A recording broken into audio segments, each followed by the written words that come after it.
পারলাম না, চলে গেছিলাম এয়ারপোর্টে। তো কেন গেছিলাম এই ভিডিওতে শেয়ার করবো। তো চলো ভিডিওটা প্রথম থেকে শুরু করা যাক। হাই এভরিওয়ান, তো তোমরা সবাই কেমন আছো? আমি খুব ভালো আছি। এই যে আমি এখানে ভিডিও করার জন্য ফোনটা একটু অন করেছিলাম, এত আওয়াজ দিচ্ছে আর করে নেওয়ার প্রচণ্ড আওয়াজ ছিল। অনেক সকালে বেরিয়েছিলাম, তাই দাদা এখানে দেখো ঘুমিয়েই পড়েছে। তো অপেক্ষা করতে করতে অবশ্যই চলে এসেছি এয়ারপোর্ট। আর কিছু রাস্তার ভিউগুলো আমার খুব সুন্দর লেগেছে, তো তাই একটু ভিডিও বানাচ্ছিলাম। আর আজকে গেছিলাম এয়ারপোর্টে আমার এক দাদাকে আনতে। তো তার জন্য আমরা গেছিলাম কাল নেতাজি সুভাষচন্দ্র বসু আন্তর্জাতিক বিমানবন্দরে। তো এই যে এইদিকে পার্কিং লট, তো গাড়িটা পার্কিং করে চলে গেছিলাম এয়ারপোর্টের ভেতরে। দাদাকে একটু বসে এদিকে ওতে তাকাবেই না।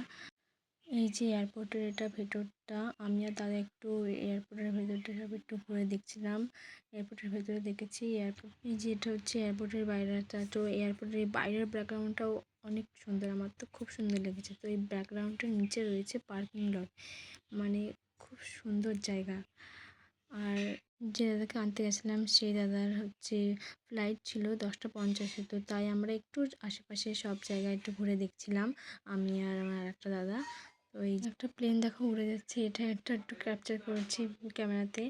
আর দাদা আসার পর দাদাকে নিয়ে বাড়ির পথে রওনা দিয়েছি। তোদেরকে বলছিলাম ফোনের দিকে তাকাতে, ওরা তাকাচ্ছিল না।